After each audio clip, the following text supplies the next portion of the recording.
Assalamualaikum warahmatullahi wabarakatuh. Saya Syafira Ramadhani Jihadan, NIM 249. Di sini saya akan mempresentasikan bab 6, memperoleh pemahaman tentang sistem kontrol internal klien.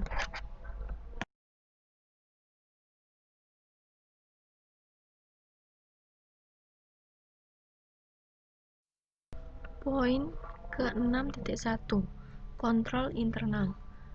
Kontrol internal adalah konsep yang sangat luas dan mencakup semua elemen organisasi, sumber daya, sistem, proses, budaya, struktur, dan tugasnya.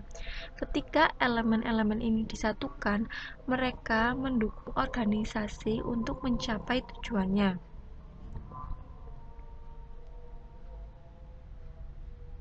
Kontrol internal didefinisikan dalam standar audit sebagai proses yang dirancang, dilaksanakan, dan dipelihara oleh mereka yang dibebankan dengan tata kelola, manajemen, dan personil lainnya untuk memberikan jaminan yang wajar tentang pencapaian tujuan entitas sehubungan dengan keandalan pelaporan keuangan, efektivitas dan efisiensi operasi, dan kepatuhan terhadap hukum dan peraturan yang berlaku. Risiko kontrol adalah komponen kunci dari penilaian risiko audit secara keseluruhan dan memberikan bukti yang mempengaruhi strategi yang dihasilkan yang dikembangkan oleh auditor.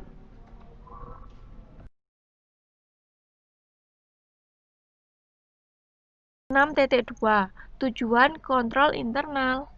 Ada 7 tujuan pengendalian internal yang diterima secara umum yang digunakan untuk menentukan apakah lingkungan kontrol internal, karena berkaitan dengan pencatatan transaksi dan saldo efektif. Kontrol internal dirancang dan diimplementasikan untuk memastikan bahwa yang pertama, transaksi nyata. Untuk memastikan transaksi fiktif atau duplikat tidak termasuk dalam buku dan catatan organisasi. Yang kedua, direkam. Untuk mendeteksi kelalaian transaksi dari buku dan catatan organisasi. Yang ketiga, dihargai untuk memastikan bahwa jumlah yang benar ditetapkan untuk transaksi. Yang keempat, diklasifikasikan untuk memastikan bahwa transaksi dibebankan dan dialokasikan ke akun buku besar umum yang benar. Yang kelima, dirangkum untuk memastikan bahwa transaksi dalam buku dan catatan diringkas dan dijumlahkan dengan benar. Yang keenam, diposting untuk memastikan bahwa total akumulasi dalam file transaksi ditransfer dengan benar ke buku besar umum dan buku besar anak perusahaan. Yang ketujuh, tepat waktu untuk memastikan bahwa transaksi dicatat dalam periode akuntansi yang benar atau pernyataan cut-off dan kelengkapan. 6.3 Kontrol internal tingkat entitas. Sebagaimana ditetapkan dalam ASA 315, pengendalian internal terdiri dari 5 komponen. Yang pertama, lingkungan kontrol. Yang kedua, proses penilaian risiko entitas. Yang ketiga, sistem informasi termasuk proses bisnis terkait yang relevan dengan pelaporan keuangan. Keempat, mengontrol aktivitas. Kelima, memantau kontrol. Komponen kontrol internal ini ketika dipertimbangkan secara kolektif sering disebut dengan kontrol tingkat entitas karena masing-masing ada pada tingkat organisasi atau entitas daripada tingkat transaksional yang lebih rinci. Yang pertama, lingkungan kontrol. Menetapkan nada entitas dan mempengaruhi kesadaran kontrol rakyatnya. Lingkungan kontrol juga menetapkan fondasi untuk kontrol internal yang efektif, memberikan disiplin dan struktur, dan mencakup elemen-elemen berikut. Yang pertama, komunikasi dan penegakan integritas dan nilai-nilai etika.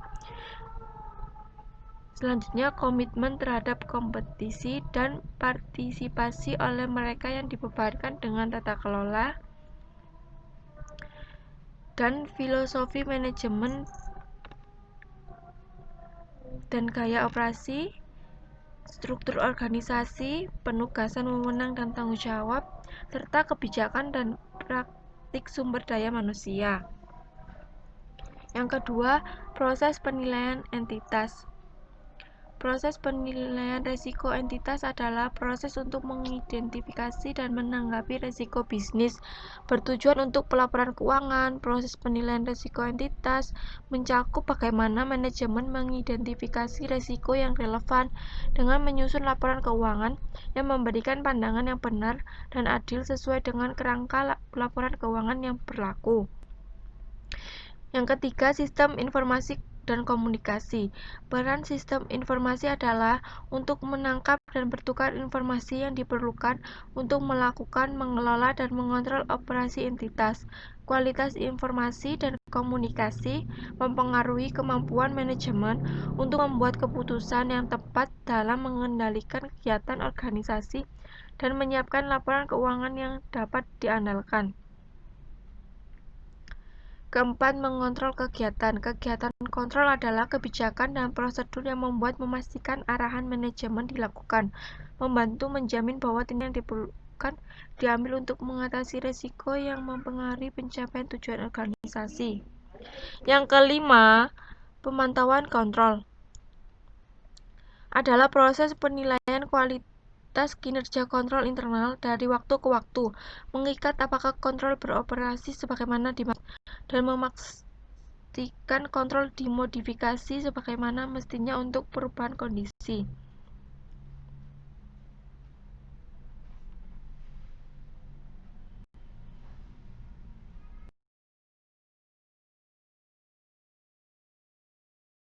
Poin ke-6.4, kontrol internal tingkat transaksi. Kontrol tingkat transaksi adalah kontrol yang mempengaruhi transaksi atau kelompok transaksi tertentu. Yang pertama, contoh arus transaksi proses penjualan. Alur transaksi dalam proses penjualan khas untuk klien yang menjual barang termasuk memproses pesanan, menyetujui kredit, pengiriman barang, faktur pelanggan, dan mencatat penjualan dan piutang perdagangan. Yang kedua, contoh alur transaksi biaya proses penjualan. Biasanya, perusahaan manufaktur memiliki sistem inventaris yang mencatat penggerakan fisik persediaan dan sistem biaya yang mengakumulasi biaya persediaan. Sistem ini terintegrasi dengan perangkat lunak akuntansi untuk merekam pergerakan inventaris dan biaya penjualan. Saldo persediaan dalam neraca berupa pencatatan pembelian bahan baku, tenaga kerja langsung, overhead tidak langsung, dan biaya penjualan. Dan biaya penjualan adalah dalam laporan pendapatan, berupa persediaan pembelian, penambahan BOP, dan mengurangi biaya penjualan.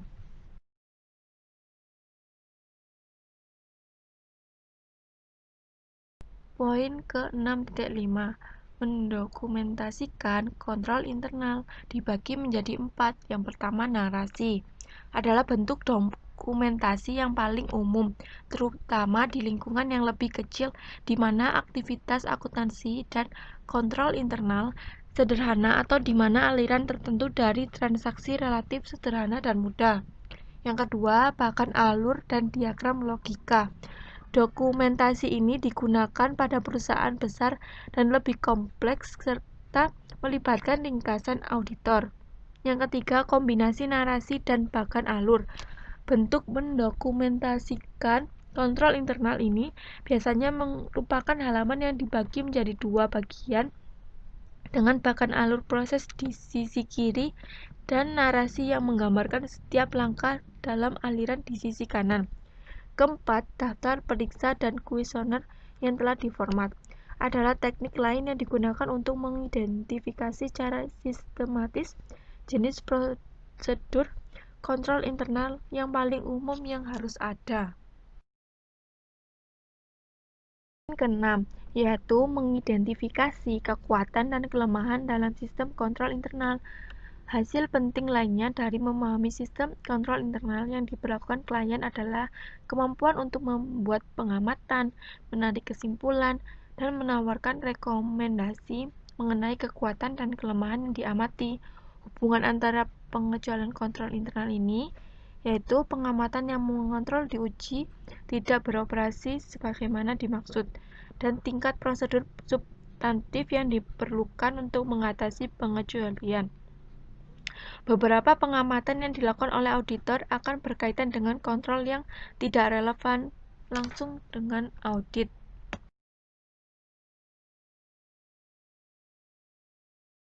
Poin yang terakhir yaitu surat manajemen. Surat manajemen terkadang disebut sebagai surat rekomendasi, adalah surat yang dapat disampaikan yang disiapkan oleh tim audit dan diberikan kepada mereka yang dibebankan dengan tata kelola. Surat manajemen membahas kelemahan, pengendalian internal, dan hal-hal lain yang ditemukan selama audit.